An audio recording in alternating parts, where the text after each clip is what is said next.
તારીખ 26 માર્ચ 2026ના રોજ બપોરે 12:30 વાગે રામનવમી નિમિત્તે મહેસાણા જિલ્લાની જનતાને આમ આદમી પાર્ટીના જિલ્લા પ્રમુખ જયદેવસિંહ ચાવડા દ્વારા શુભકામના પાઠવવામાં આવી તથા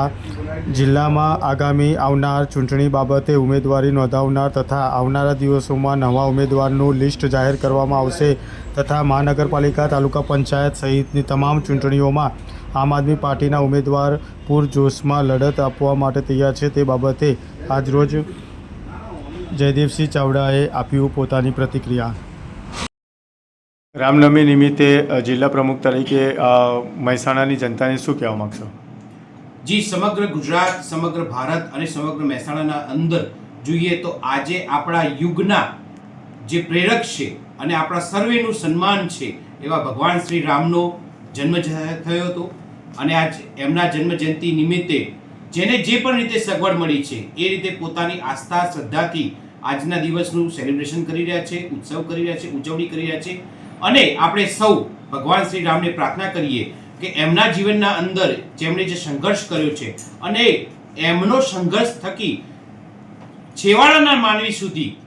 એમના આશીર્વાદ મળ્યા છે એ જ રીતે આપણા જીવનના અંદર પણ એમના જે મૂલ્યો ખરા, એમના જે નૈતિક મૂલ્યો, એમના આશીર્વાદ આપણે સૌને મળે અને એવી સૌને શુભકામનાઓ છે. ઇલેક્શન બાબતે કેવી તૈયારી છે અને કેવી રણનીતિ રહેશે? જી, મહેસાણા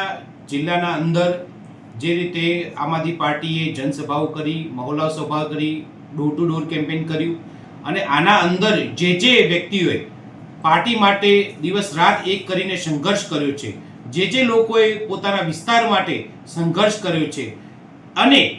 સામે છેડે જે લોકોમાંથી જે સારો પ્રતિસાદ મળ્યો છે, આ ત્રણેયનો સમન્વય કરીને આમ આદમી પાર્ટી દ્વારા ચૂંટણી સમીક્ષાઓ થઈ છે અને સમીક્ષાના અંતે જ્યારે નામ આમ આદમી પાર્ટીએ જાહેર કર્યા છે તે જે જાહેર થયા છે સર્વેને મારી શુભકામનાઓ છે. આપણું મૂલ્ય જે આમ આદમી પાર્ટીનું જે કરું એ ફક્ત ને ફક્ત ઈમાનદારી છે, પોતાના દેશ માટેની ઈમાનદારી, પોતાના સમાજ માટેની ઈમાનદારી અને પોતાના વિસ્તાર માટેની ઈમાનદારી. આ ત્રણ ઈમાનદારી જે આપણી કરી એના અનુસંધાને આમ આદમી પાર્ટી જ્યારે ટિકિટ આપે છે અને દરેકને શુભકામનાઓ આપે છે અને ટૂંક સમયમાં બાકીના જે ઉમેદવારો ખરા એમની પણ જે ચૂંટણી પ્રક્રિયા કરી એ ચાલુ છે અને એમના નામ પણ જાહેર થશે. આમ આદમી પાર્ટી મહાનગરપાલિકા હોય, તાલુકા પંચાયત હોય, જિલ્લા પંચાયત હોય અને નગરપાલિકાઓ હોય, આ તમામ સ્થાનિક ચૂંટણી કરી એક પૂરજોશમાં લડશે, ખંતથી લડશે અને આ વખતે લોકોને પાસે છેલ્લા 32 વર્ષથી ભારતીય જનતા પાર્ટીના એક ધારી તાનાશાહી, હિટલરશાહીના સામ્રાજ્યનું ખંડન કરવા માટે, એને તોડવા માટે આમ આદમી પાર્ટી અને એના ઉમેદવારો સબળ રીતે પુરવાર થશે. અમારે લોકોને અમે વિનંતી કરીએ છીએ કે આવો અમને આશીર્વાદ આપો અને અમે એક સારું નેતૃત્વ આપને આપીશું.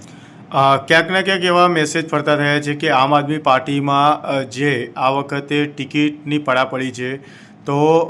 આ વખતે તમને કોઈને ઉમેદવાર શોધવા નહીં પડ્યા, સામેથી ઉમેદવારી નોંધાવવા માટે લોકોની પડાપડી હોય છે, એ બારામાં શું કહેવા માગશો? લોકોના અંદર જે અમે પ્રવૃત્તિઓ કરી છે, અમારા ગોપાલભાઈ ઇટાલિયા હોય, યશોદાનભાઈ ગઢવી હોય, અમારા તમામ શીર્ષ નેતૃત્વના કારણે આજે ગુજરાતનો કોઈ એવો ખૂણો નથી જો આમ આદમી પાર્ટીની ચર્ચા થતી ના હોય. તો એ અનુસંધાને ઘણા બધા લોકોએ ઉમેદવારી કરવા માટે આવ્યા છે, પરંતુ અમારી પાર્ટી તરફથી જે અમને માર્ગદર્શિતા આપી છે કે પોતાના વિસ્તાર પ્રત્યે જેને કામ કર્યું હોય, પાર્ટી માટે કામ કર્યું હોય અને સારી છબી ધરાવતા હોય, તો એવા સ્વચ્છ છબી ધરાવતા હોય એવા ઉમેદવારોની આપણે પસંદગી કરવાની છે અને લોકોના માંથી જે નામ આવતા હોય એમની પસંદગી કરવાની છે. એટલા માટે જો કોઈ જગ્યાએ આવા સંઘર્ષ ના સમાચાર પણ મળ્યા છે, પરંતુ અંતે બધું સારું થઈ જશે અને જેમને પણ સંઘર્ષમાં સાથ આપ્યો છે એ તમામનું એમની જે સેવા આપી છે એનું મૂલ્યાંકન પાર્ટી હંમેશા કરતી રહેશે.